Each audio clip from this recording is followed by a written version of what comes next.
Oke, pemirsa Sultra TV, balik lagi di Inspirasi Kita. Tentunya saya masih bersama dengan dua orang yang sangat luar biasa. Dan kita lanjutkan lagi perbincangan kita yang tertunda tadi ya Bu ya.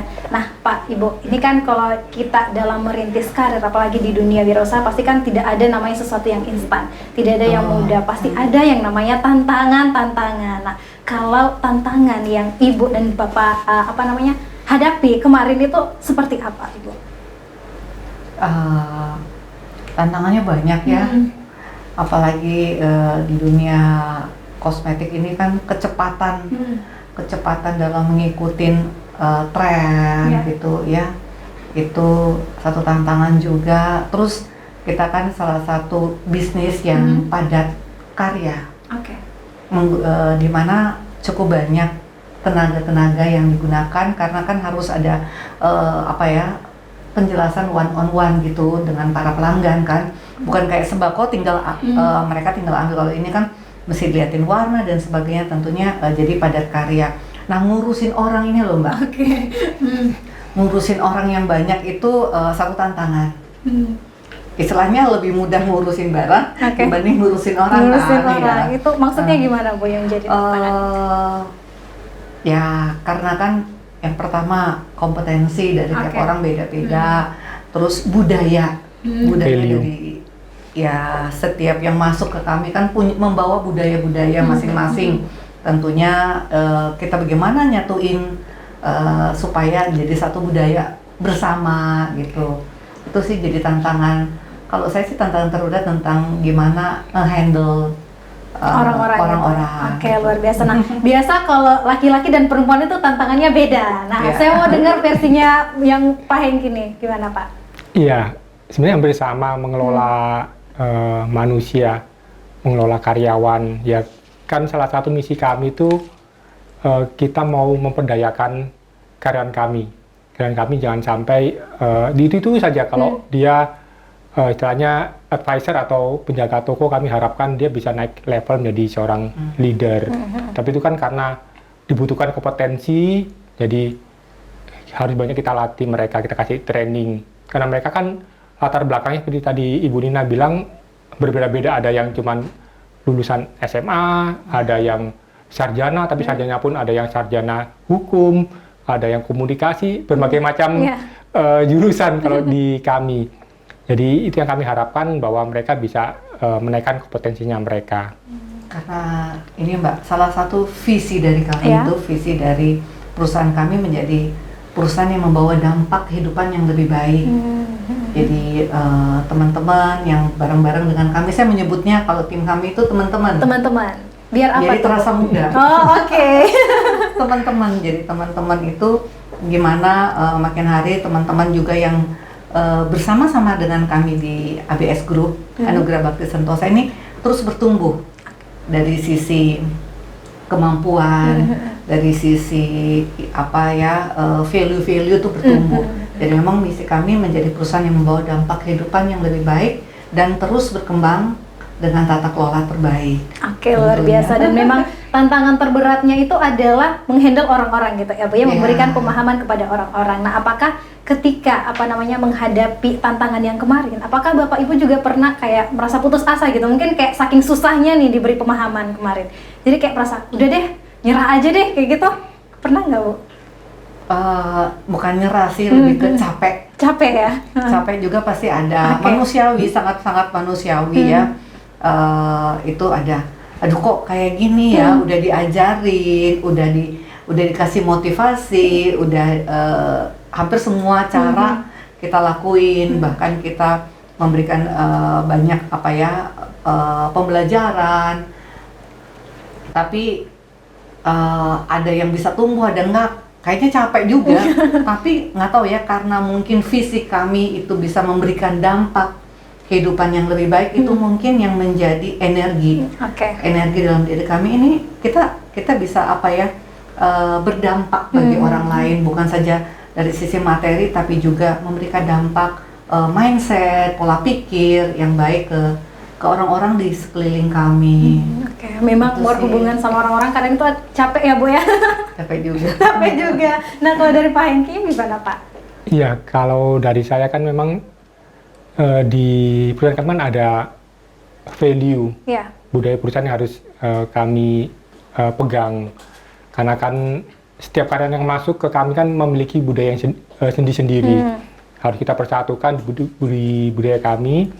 Kan kami punya 4 nilai penting di perusahaan, yaitu biasanya kami singkat pakai singkatan ISIPUL. Istipul.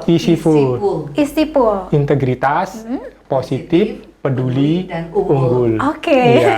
Jadi kalau kami sudah merasa capek, kami kembali lagi ingat, oh kami punya value ini, bahwa kami harus bersikap positif, mempunyai pemikiran yang unggul seperti itu. Oke, berarti memang cara yang Bapak dan juga Ibu terapkan ketika merasa putus asa itu adalah tetap ingat prinsip itu ya?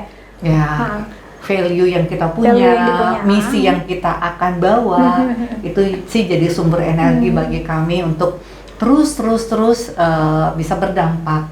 Oke, tapi sebenarnya poin penting ketika mungkin ada teman-teman yang ada di rumah juga mungkin baru memulai merintis karir di dunia wirausaha, sebenarnya poin yang paling penting yang mesti dimiliki oleh seorang wirausaha itu apa sebenarnya, Pak Ibu? Ya, yang pertama, yang pertama tuh niatnya. Niatnya tuh baik. Oke. Bermula dari niat. Kalau saya sih, yang kedua dijalanin dengan benar juga.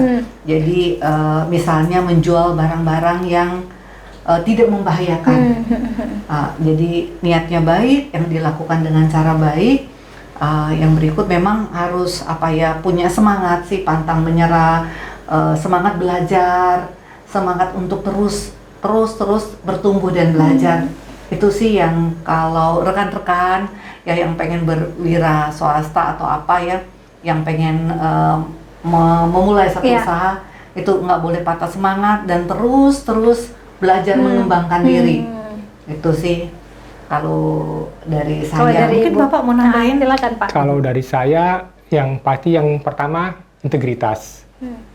Ya, melakukan hal yang benar, yang jujur, itu yang utama. Terus yang kedua, win-win solution.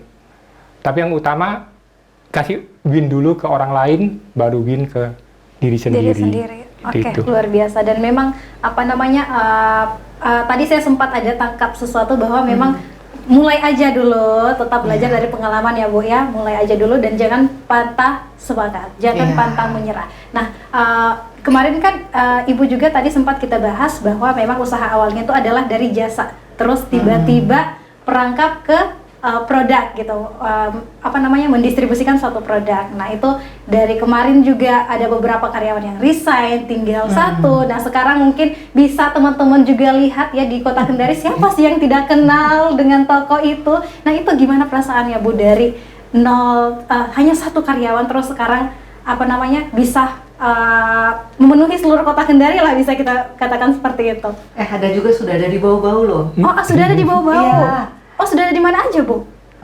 Kalau untuk keluar kota kita di Makassar ada di online. Di Makassar ada online-nya. Online store kami ada di Makassar juga.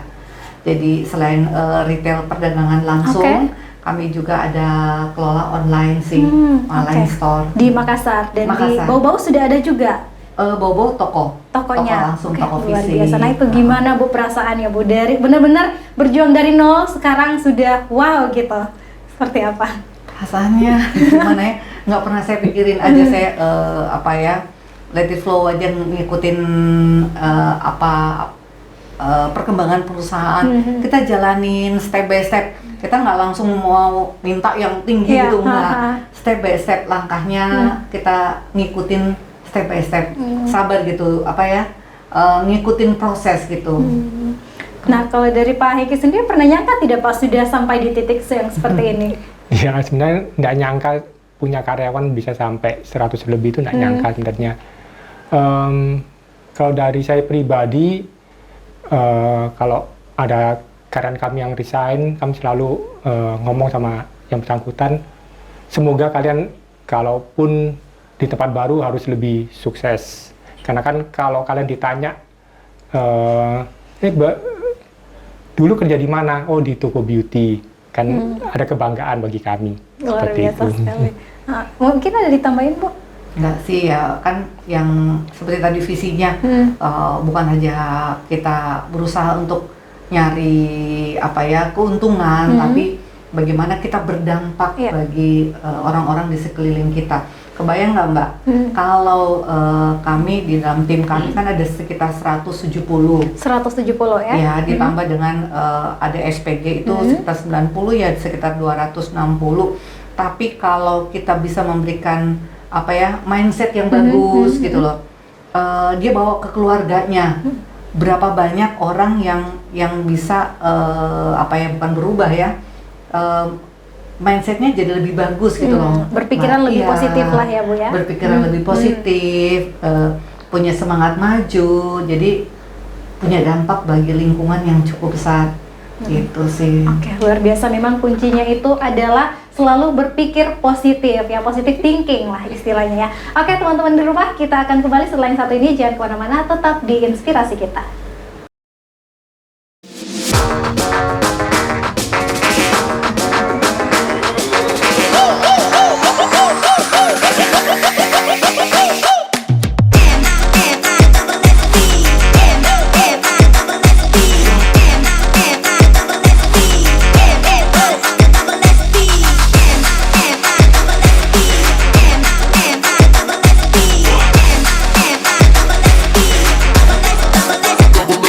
Months.